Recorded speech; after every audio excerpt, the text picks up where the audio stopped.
Hi everyone, today I'll be reviewing the TP-Link TL MR3020. It's a mobile wireless adapter. It makes basically every wired connection a wireless connection, and if you have an USB dongle, 3G or 4G, it also transforms that into a Wi-Fi network, so all the devices can access the internet. As other scenarios, you can use it in an airport or in a hotel room, and you can make the local Ethernet connection into a Wi-Fi connection for all your devices, and kind of a private network separating you from the others. So let's begin. On the front you have the power LED, the internet LED, the Wi-Fi LED, and the Ethernet LED. This is the IPS or the reset button. It has also an LED, or on the bottom you will find the power, the Ethernet, and the three modes from which you can switch. Is the 3G, the WISP, and the access point, the AP. You can switch them manually, or you can activate from the software, so there will be only a software switch. On the side here you have the USB dongle connector. You cannot set it as mass storage, so you can make an NAS or something like that. Don't forget the power is mini USB, not micro, and you will need 1 amp. That's why on the cord you have two USB if you have an older revision like USB 2.0, because it delivers only 0.2, 0.5 per USB. On USB 3.0 you don't need this, only one to connect.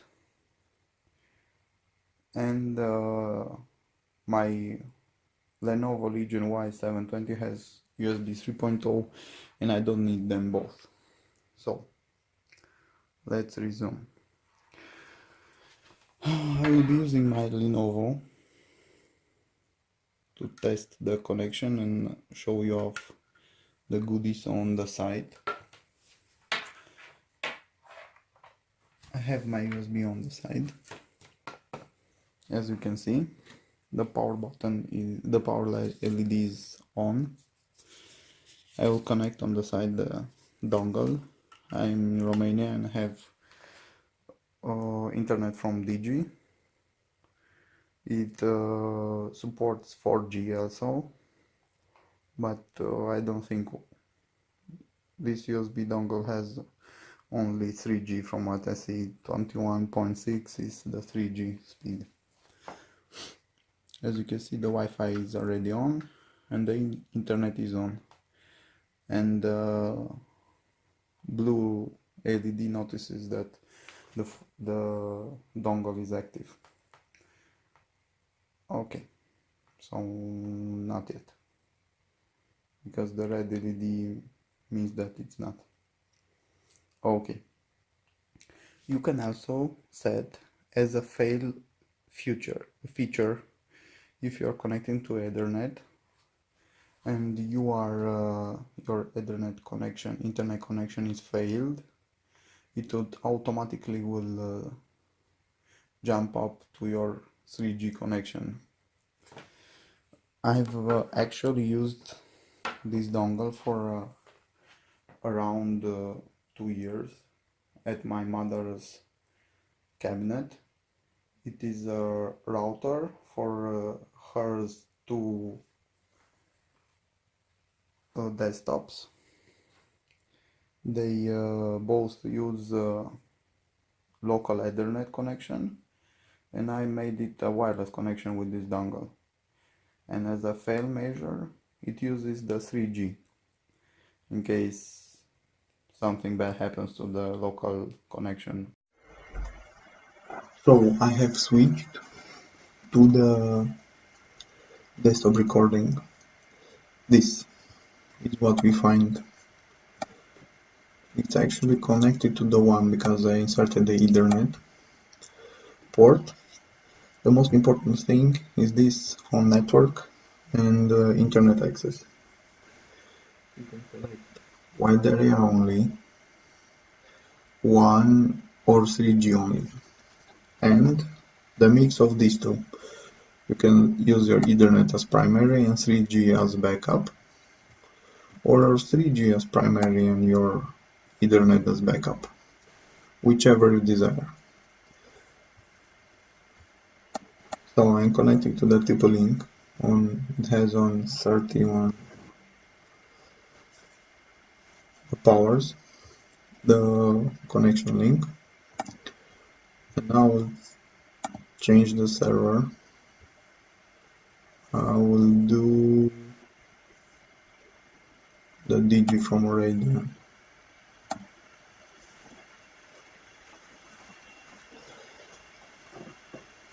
So this is the Ethernet speed. As you can see, it reaches 78 peaks with the Ethernet connected. The speeds are pretty good and consistent.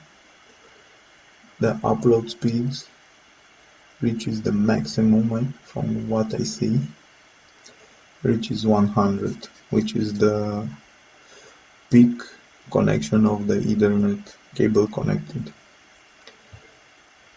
I will do 3 speed tests so you can see the consistency for the Ethernet connection on this router.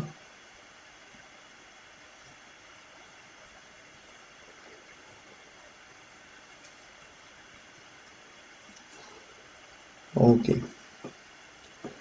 so this is good.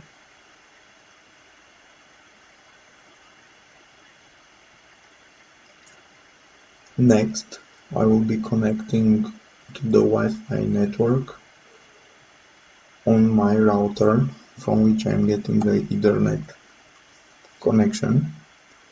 It's a D-Link 850 if I'm not mistaken, and we will see comparable performances between these two.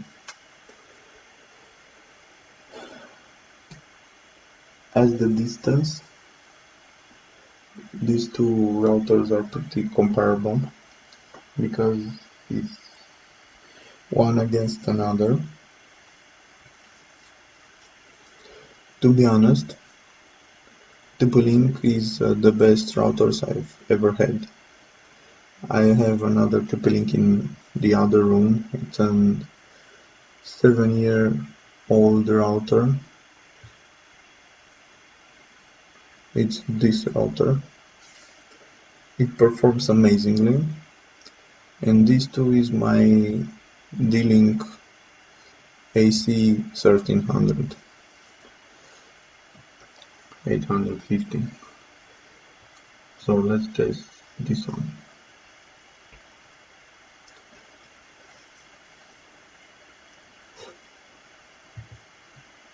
As you can see, the connection speed is 300 on it, but the Ethernet connection is the same. As you can see, the download speed is a little bit better, and the upload speed reaches the maximum.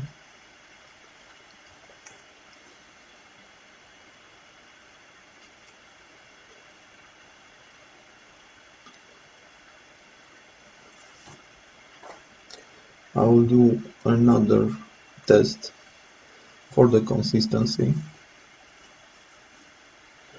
After that, I will switch back to the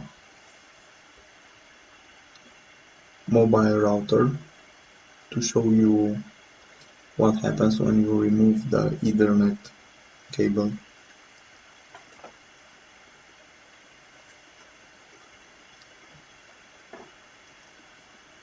As you can see, the speeds here are pretty comparable. They also almost maxed out. Next, let's switch back to the mini dongle router. It's actually a hand router. Okay, so you can see 150 is the maximum achieved. On the status, never save your password, because if you get hacked it will be a problem. As you can see, the wide area network is connected. I will be now removing the Ethernet cable, and as you can see, it automatically switched to the 3G, 4G dongle. Another restart, a refresh. Actually, it shows here the speed, the IP address, everything is set now. Next, we can resume the speed test. Here in my area, the mobile SIP is very bad, so don't expect good connections, because this is pretty much comparable to your connection which you are having home or in the area.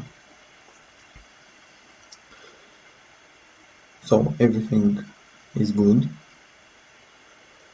everything works, the fail-safe mechanism works. Overall, I am pretty much pleased with this router. It's a very good router. I would recommend with open heart. I didn't have any problems.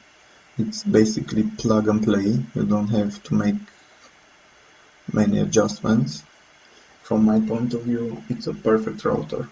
I will give it 10 over 10. And for basic usage, it's plenty of speed. If you're going on the go when you have a bad Ethernet connection and it doesn't surpass 100 megabits, it's, for a decent person, it's way over for what he can achieve with other routers. Also, a big selling point was to me, because I got it for like 10 euros, it's around 11 or 12 US dollars, and that was a major selling point for me, because I got it really cheap. Which I'm very interested to find is the new router from TP-Link. I'm making a little bit of commercial and recommendation. I'm pretty interested in this big boy. This is like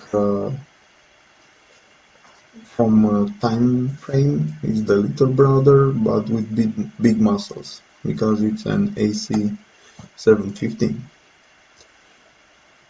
It also has the same characteristics, but on the 5 GHz you are reaching 433, and on 2.4 GHz you are reaching 300 megabits. And if it is as good as my routers, which I have from the TP-Link, it will be amazing. Also, a good point is that it has micro USB instead of mini USB charging port, and it has its USB dongle. You can use it as a charger, and from specification I read that it will have around 2 amps, and when you reach 2 amps it's the maximum what you can achieve with yes, 5 volts, 2 amps. It's double the AC power you're getting for my little guy, so it will be a good charging station, even better than your USB on your laptop. Thank you for watching. Like if you liked it, dislike if you disliked it, and have a nice day.